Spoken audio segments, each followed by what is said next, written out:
Hi, this is the series where we are deep diving into the tools that we use all the time when we are digitally apparel patterning in Adobe Illustrator. I am Christina Hadley-Dyke Roosevelt, and I love to digitally apparel pattern. It is so much fun to be able to take something that you saw out in the world and create the pattern so that you can create it yourself out of your perfect fabric that you designed it for. This video, we are going to be diving into some of the quirks that we need to know when you're actually using the artboards. We're going to be talking about the zoom and moving around the artboards and just kind of some general setup. So let's take a look. So as we open up Adobe Illustrator, I have my half scale opened up here. If we want to zoom in and out, you can, whatever you are clicked on is going to be centered on your zoom. And then all you have to do for the key commands is Control +++, and you'll zoom into the center of that piece, or Control --- will zoom you out.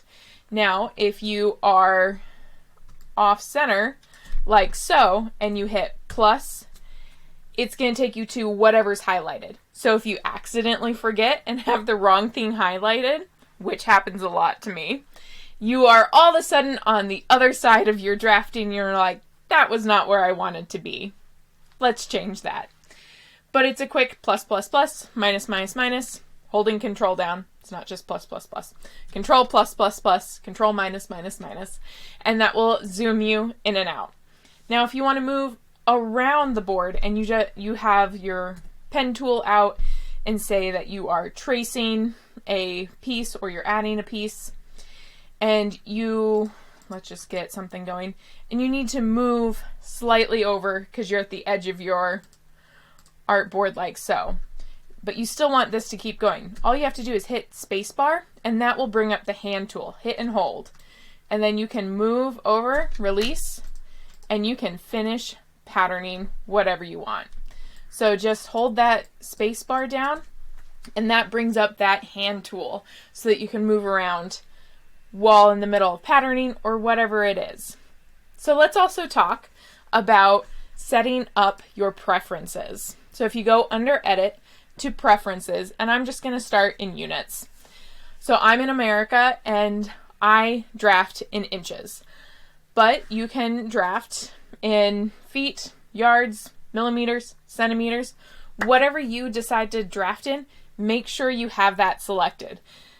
Because if you don't, and you think you're drafting in one, but you're actually drafting in another, it's just going to cause problems. And I've never accidentally done that a few times.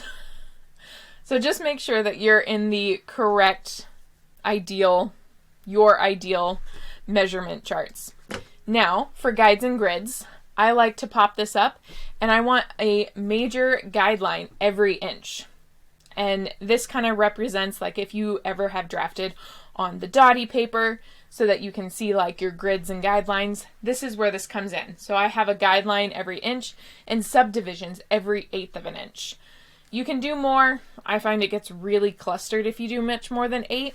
And I have a friend who actually drafts in 4s, 1/4 inches. So it just depends on what you prefer, but you can definitely set that up here. Then the last thing while we're still in here that I want you to go to is this general and the keyboard increments.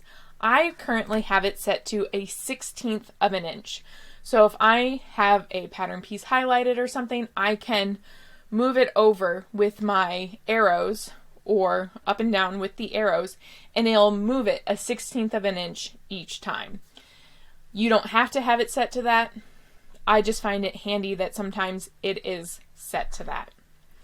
Then I'm going to hit OK. And then if you actually want to bring up the grids, you're going to go to View, Show Grid, and that will pop up so that you can see and you can count if you like this. I do like using this because I draft on dotty paper a lot when I'm hand drafting. And so I do find this is very similar to hand drafting in that way.